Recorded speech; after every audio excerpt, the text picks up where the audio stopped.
This is how dangerous police operations are. Do not move. Stay right there. I'm not doing. Don't shoot. Oh my God. I'm not. Don't shoot. Don't shoot. My God.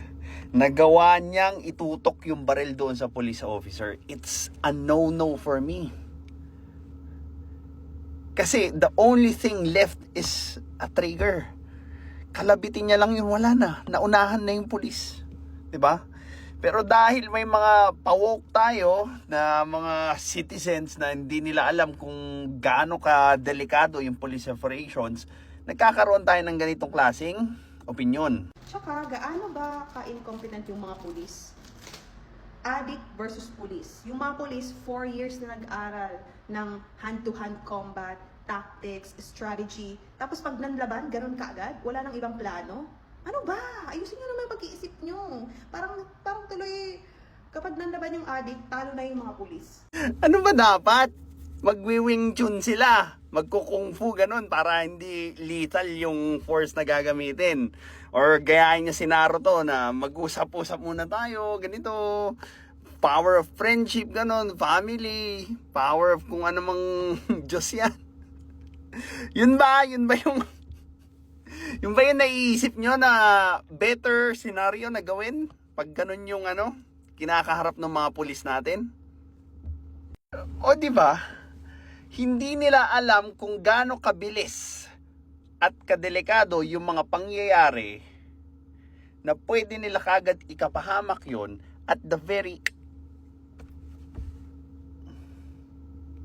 Kasi nga, wala naman sila doon eh.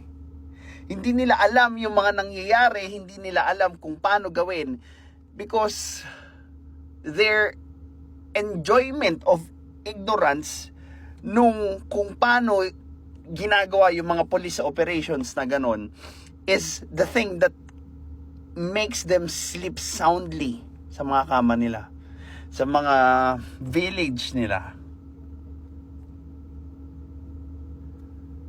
But we never give a chance for our police personnel to actually help them do their duty or their job. With or without the body cam naman kasi, mapapatunayan naman kung nanlaban. 'Di ba? Although of course, it would be better kung may mga body cam talaga. But for now, let's do with what we have. If hindi natin bibigyan ng tsansa na ipagtanggol ng mga mabubuti nating police officer yung mga sarili nila, madalas ang maiiwan na lang sa police forces natin is yung mga corrupt. Because you know why? Hindi naman makikipagbarilan yung suspect doon sa corrupt because most likely, ganyan sila oh. Friends yung dalawang yun. 'Di ba? Yung mga hindi corrupt, yun yung nagpapatupad and yun yung most likely nasa peligro madalas yung buhay because of just implementing the law.